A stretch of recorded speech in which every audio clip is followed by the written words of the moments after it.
దేవుని ఘనమైన నామానికి మహిమ కలుగునుగాక. క్రీస్తునందు ప్రియులారా, మీకందరికీ ప్రభు అయిన యేసుక్రీస్తు వారి శ్రేష్టమైన నామంలో శుభాభివందనాలు, దైవాశీస్సులు తెలియజేస్తూ ఉన్నాను. ప్రియులారా, మీరందరూ బాగున్నారా? మీరు బాగుండాలని, శారీరకంగా ఆత్మీయంగా అన్ని విషయాల్లో వర్ధిల్లాలని ఆ కృపగల దేవుణ్ణి మేము నిత్యము ప్రార్థిస్తూ ఉన్నాం. దేవుని నామానికి స్తోత్రం. ప్రియులారా, పరిశుద్ధ గ్రంథంలో ఒక మాట మనం చదువుకొని వాక్య ధ్యానాన్ని మనం ప్రారంభించుకుందాం. దయచేసి రోమాపత్రిక 8వ అధ్యాయం 28వ వచనాన్ని చదువుతున్నాను, దయచేసి గమనించండి. దేవుని ప్రేమించు వారికి అనగా ఆయన సంకల్పము చొప్పున పిలువబడిన వారికి మేలు కలుగుటకై సమస్తమును సమకూడి జరుగుచున్నవని ఎరుగుదుము. చిన్న మాట ప్రార్థన చేసుకుందాం. ప్రభు మనతో మాట్లాడునట్లు. ప్రేమ కలిగిన మా తండ్రి, చదవబడిన లేఖనంలో నుండి నైనా ఈ ఉదయకాల వేళ నీ స్వరం వినాలని మేము ఆశపడుతున్నాం. దయతో మా అందరితో మాట్లాడి నీ మృదు మధుర స్వరాన్ని వినిపించి ఈ దినానికి నాయన మాకు కావలసినటువంటి నీ వాక్కును అనుగ్రహించి మమ్మల్ని బలపరచమని యేసుక్రీస్తు ద్వారా ప్రార్థిస్తున్నాము తండ్రి. Amen, amen. ప్రియమైనటువంటి వారలారా, చదవబడినటువంటి లేఖన భాగంలో దేవుణ్ణి ప్రేమించే వారికి అనేటువంటి మాట కనబడతా ఉంది. దేవుణ్ణి మనమందరం ప్రేమిస్తూ ఉన్నాం. మన ప్రాణం కంటే ఎక్కువగా మనం దేవుని ప్రేమిస్తున్నాం. ఎందుకంటే మన ప్రభు కూడా మనల్ని అలా ప్రేమించాడు. యోహాను సువార్త 3వ అధ్యాయం 16వ వచనంలో చూసినట్లయితే దేవుడు లోకమును ఎంతో ప్రేమించెను అనే మాట మనం చూస్తున్నాం. దేవుడు నిన్ను నన్ను ఈ లోకాన్ని ఎంతో ప్రేమించాడు. ఎందుకు ప్రేమించాడంటే మనము ఆయన స్వభావములు కలిగినటువంటి వారిగా ఆయన యొక్క పోలికలో మనం సృష్టించబడ్డాం. ప్రియమైనటువంటి వారలారా, ఆయన పోలికలో మనము ఆయన స్వరూపంలో సృజించబడ్డాం గనక ఆయన సృష్టిని మరి ఎంతో ఎక్కువగా ప్రేమిస్తూ ఉన్నాడు.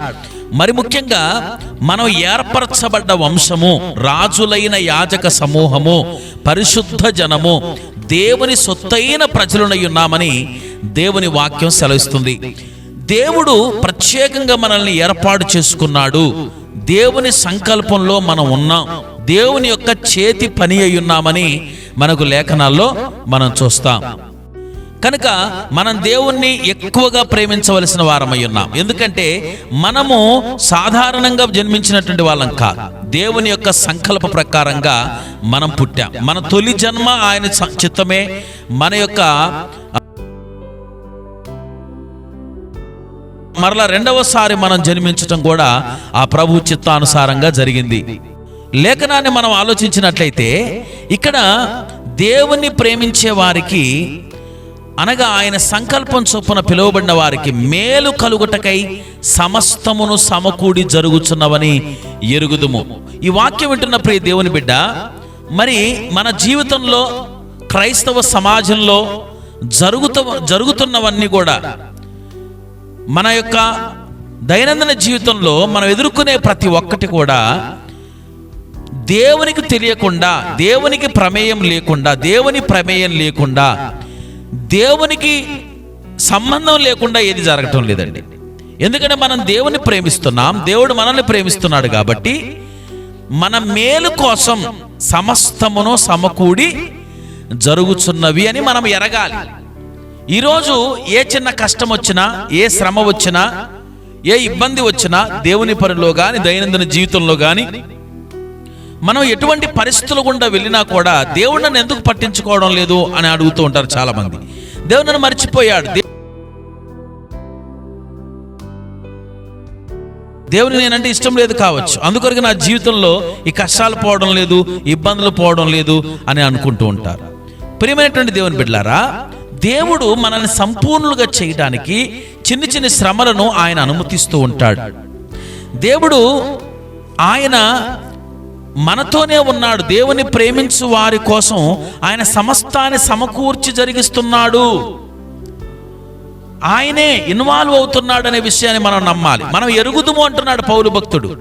మన మేలు కొరకు సమస్తము సమకూడి జరుగుతుంది. మనం ఎరిగామా?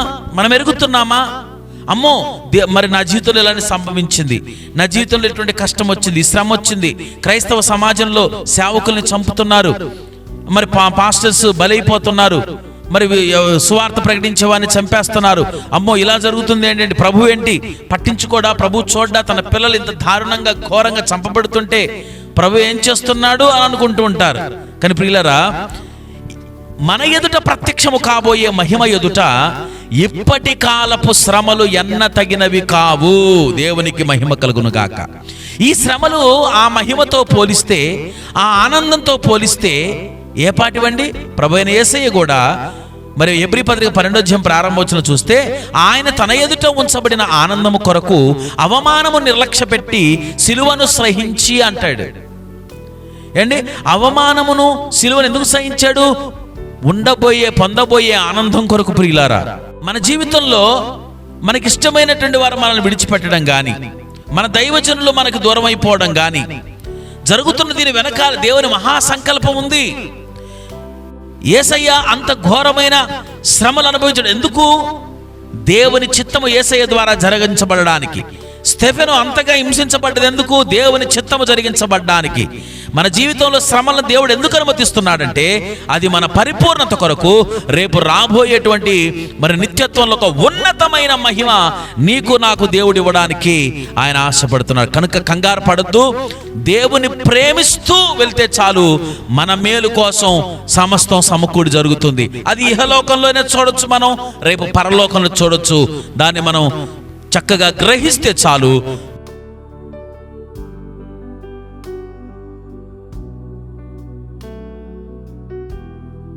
ఆత్మీయ జీవితం ఎంతో ఆనందంగా గడిచిపోతుంది, ముందుకు సాగుతుంది. దేవుని నామానికే మహిమ. మరి చిన్న ప్రార్థన చేసుకుందాం. అందరూ కూడా ఏకీభవించండి. ప్రేమగల తండ్రి, మీరు పంపించిన దివ్య సత్య సందేశము కొరకు వందనాలు అయ్యా. మేము నిన్ను ప్రేమిస్తూ ఉంటే చాలు అయ్యా, నువ్వన్నీ మా కొరకు సమకూరుస్తూ ఉంటావు, నువ్వే సమకూర్చి జరిగిస్తూ ఉంటావు నాయన. 7 దీపస్తంభాల మధ్య సంచరించే దేవుడవు, 7 నక్షత్రాలు గుడి చేత పట్టుకున్న దేవుడవు. నీ చేతుల నుండి మమ్మల్ని ఎవరు అపహరింపలేరు నాయన. ప్రకటన గ్రంథం 6:10 వచన ప్రకారంగా తండ్రి, హతసాక్షుల లెక్కలో ఉన్నవారు తప్ప అయ్యా అంతకు మించి ఒక్క తల వెంట్రుక కూడా నశించదు నాయన. నీకు స్తోత్రాలు ప్రభువా. దీవించండి ప్రభువా. మా ప్రియులందరిని ఆశీర్వదించండి. వారి పనులను, వ్యాపారాలను, ఉద్యోగాలను, చదువులను, ఎగ్జామ్స్ ఆశీర్వదించండి నాయన. ఈరోజు పుట్టినరోజు, అలాగే వివాహ రోజులు జరుపుకుంటున్న బిడ్డలను ఆశీర్వదించండి. ఈరోజు ప్రపంచంలో ఎక్కడెక్కడైతే ప్రార్థనా కూటాలు, సభలు, సమావేశాలు జరుగుతున్నాయో, ఎక్కడైతే పరిశుద్ధుల ప్రయాణాలు జరుగుతున్నాయో, ఎక్కడైతే నీ బిడ్డల కార్యక్రమాలు జరుగుతున్నాయో విజయవంతంగా జరగడానికి సహాయం చేయండి. మా దేశాన్ని, దేశ నాయకులు దర్శించండి. ముఖ్యంగా ప్రవీణయ్య గారిని, వారి కుటుంబ సభ్యులను మీరు ఆదరించండి అయ్యా. ఆ కుటుంబానికి తీరని లోటు నాయన మీరే ప్రభువా వారిని ఆదుకోమని ప్రార్థన చేస్తున్నాను అయ్యా. తండ్రి, ప్రతి ఒక్కరికి ధైర్యాన్ని నీ యొక్క తండ్రి, ప్రతి ఒక్కరికి ప్రభువా నీ కృపను, బలాన్ని దయచేయండి అయ్యా. క్రైస్తవ్యము అయ్యా తండ్రి నాయన భయపడదు. ఎందుకంటే నాయన క్రైస్తవ్యములో క్రీస్తు అయ్యా ప్రభా జీవం ప్రవహిస్తుంది, క్రీస్తు జీవము సంఘములో ప్రవహిస్తుంది. కనుక మేము భయపడము నాయన. మా ప్రియులందరికీ నూతన ప్రభువా మరి బలము, శక్తి, అభిషేకము దయచేసి అయ్యా శక్తిమంతుడాన్ని నమ్ముకొని అయ్యా వారి దైనందిన జీవితాల్లో ముందుకు సాగిపోవడానికి సహాయం చేయమని, అద్భుతాలు, ఆశ్చర్యకరమైన బిడ్డల జీవితంలో జరిగించమని, ప్రతి ఒక్కరి జీవితంలో జరిగించి మహింపొందమని నజరేతు నామములో స్తుతించి ప్రార్థించి వేడుచున్నాను తండ్రి. ఆమేన్. ఆమేన్. God bless you. దేవుడి మంది దీవించును గాక. Praise the lord.